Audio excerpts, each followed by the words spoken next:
खबर रखे सब पे नजर। लाइक कीजिए, शेयर कीजिए और सब्सक्राइब कीजिए हमारे चैनल को। यहाँ पे खड़ा होना बहुत मुश्किल हो पा रहा है, बार बार धसका आ रहा है, सांस लेने में दिक्कत हो रही है। लेकिन यहाँ पास में एल ब्लॉक है, पूरा शास्त्री नगर का इलाका है, प्रवेश विहार का इलाका है। लोहिया नगर की हालत तो नरकीय हालत हो गई। पास में एक इंटर कॉलेज है जहाँ पे 500-600 बच्चे पढ़ते हैं, तमाम आबादी यहाँ पे है। मेरठ नगर निगम में 1500 करोड़ रुपए से ज्यादा के बजट के साथ नौकरशाहों व कर्मचारियों की लंबी चौड़ी फौज है। महापौर हरिकांत अहलूवालिया के साथ ही पार्षद व जनप्रतिनिधियों की संख्या 100 के आंकड़े को पार कर गई है। बावजूद इसके नगर निगम की सत्ता 2 अफसरों व महापौर पर आकर टिक गई है। ऐसे आरोप अब सार्वजनिक रूप से लगाए जा रहे हैं। गंभीर बात यह है कि इस तिगड़ी में नगर आयुक्त सौरभ गंगवार का नाम नहीं है। वह बाहर बैठे लहरों का आनंद ले रहे हैं। इतना सब कुछ है, लेकिन शहर की एक बड़ी आबादी लोहिया नगर में बने कूड़े के पहाड़ों से परेशान है। एक लंबे समय तक शास्त्री नगर, काजीपुर, घोसीपुर आदि के बाशिंदे कमले के दुर्गंध में जीने के विवश थे और अब कूड़े के पहाड़ों से उठ रही दुर्गंध व दूषित भूजल से परेशान हैं। दावा है कि काजीपुर में ही करीब 18 लोग कैंसर जैसी गंभीर बीमारियों के चलते चल बसे हैं। नगर निगम के जिम्मेदार नौकरशाहों व जनप्रतिनिधियों की फौज पर भ्रष्टाचार और कमीशन खोरी में कंठ तक डूबने के आरोप लग रहे हैं। जनता के हितों की रक्षा के लिए चुने गए जनप्रतिनिधि भी जिस काम के लिए चुने गए हैं उसे छोड़कर वह सब कुछ कर रहे हैं। ऐसा कहा जा रहा है नौकरशाहों व जनप्रतिनिधियों की जुगलबंदी इन कूड़े के पहाड़ों को आसमां तक ले जाने के लिए प्रयासरत नजर आ रहे हैं। कूड़े का निस्तारण कैसे हो, इस तरफ ध्यान न देकर रात में इन पहाड़ों में आग लगा दी जा रही है। सवाल उठ रहे हैं कि थोड़ी सी पराली जलाने पर किसानों के खिलाफ मुकदमे दर्ज किए जाते हैं, तो फिर कूड़े के पहाड़ जलाने वाले आजाद क्यों घूम रहे हैं? कहां है एनजीटी, कहां है उसके मापदंड और कहां है उसकी कार्रवाई? रोजाना खबर ने इन पहाड़ों में लगी और लगाई गई आग को इतने करीब से जाकर देखा, जहां आम आदमी जाते हुए 100 बार सोचता है। आग से उठते दुर्गंध में धुएं ने सांस लेना और दूभर कर दिया। नमस्कार, रोजाना खबर में आप सभी का हार्दिक स्वागत है। मैं हूं भास्कर विभूति। लगातार जिस तरीके से हम कूड़े के पहाड़ जो पीछे आप दिखाई दे रहे हैं, हम कोई कुल्लू मनाली में नहीं है, बल्कि लोहिया नगर में कूड़े के पहाड़ पे हैं, जहां पर जीवन दुर्गंध हो गया है। जीवन जीना यहाँ के लोगों के लिए मुश्किल हो गया है। चाहे घोसीपुर गांव की बात करें या लोहिया नगर, डी पॉकेट और तमाम पॉकेट की बात करें, जहां पर रहने वालों के लिए दुर्गंध और गंदा पानी कैंसर का रूप धारण करता जा रहा है।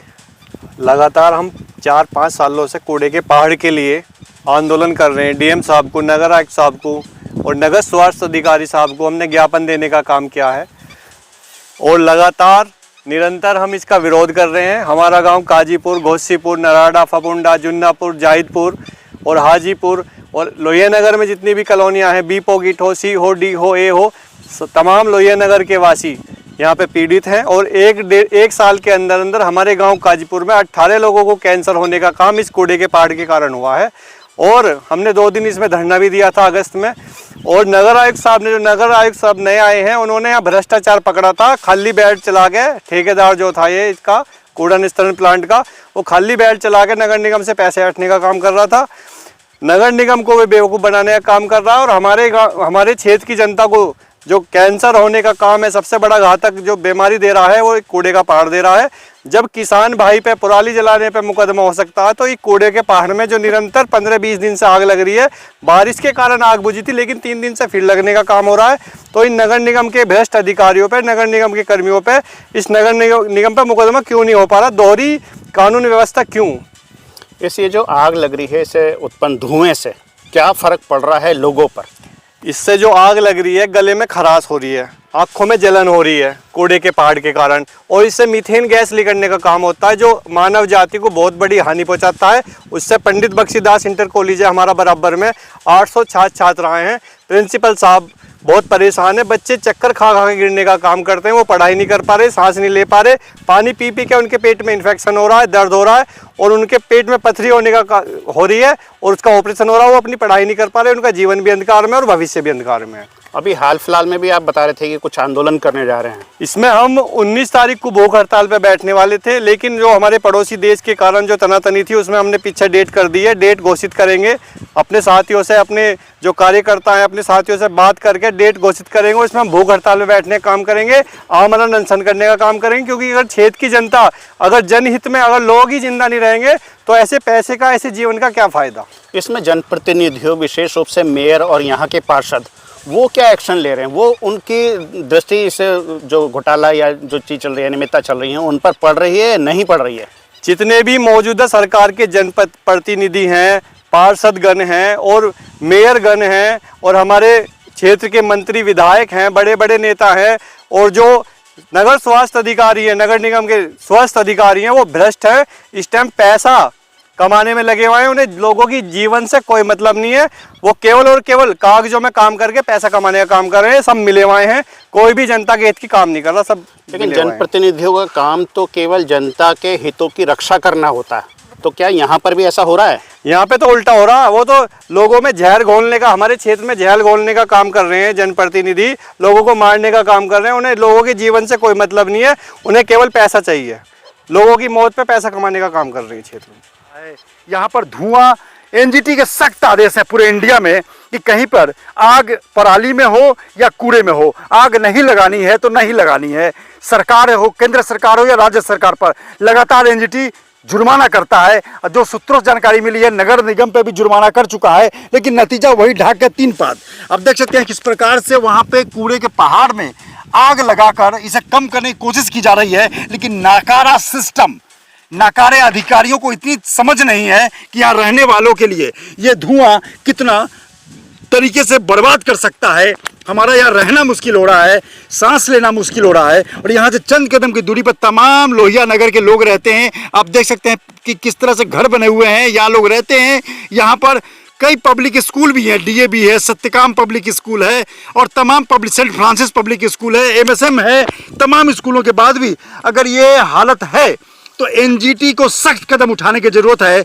और जिस तरीके से मेरठ में नगर निगम, नगर आयुक्त, अपर नगर आयुक्त, सहायक नगर आयुक्त, नगर स्वास्थ्य अधिकारी, मेयर, विधायक, इस इलाके के मंत्री हैं, सांसद, तमाम लोग हैं, क्या उनकी नज़र में जनता की भूमिका सिर्फ जहरीला धुआं और ये कूड़े की गंदगी और कैंसर पनपने के लिए है? जनता क्या वोट देने के वक्त तमाम वायदे किए जाते हैं, इसमें घोटाले की भी बू आ रही है। तमाम चीज़ों को लेकर कूड़े के पहाड़ से जो मुख्यमंत्री आए थे और हापुड़ की तरफ बिजौली गांव गए थे, उसके बाद कूड़े के पहाड़ को ढक दिया गया, कि क्या जनता बिल्कुल इतनी दीनहीन स्थिति में है कि वो जहरीला धुआं भी पिए और आपको वोट भी दे?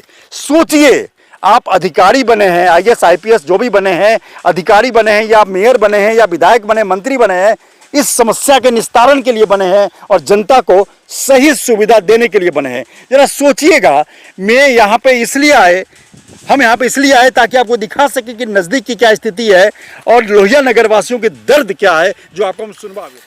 यहाँ पे खड़ा होना बहुत मुश्किल हो पा रहा है, बार बार धसका आ रहा है, सांस लेने में दिक्कत हो रही है।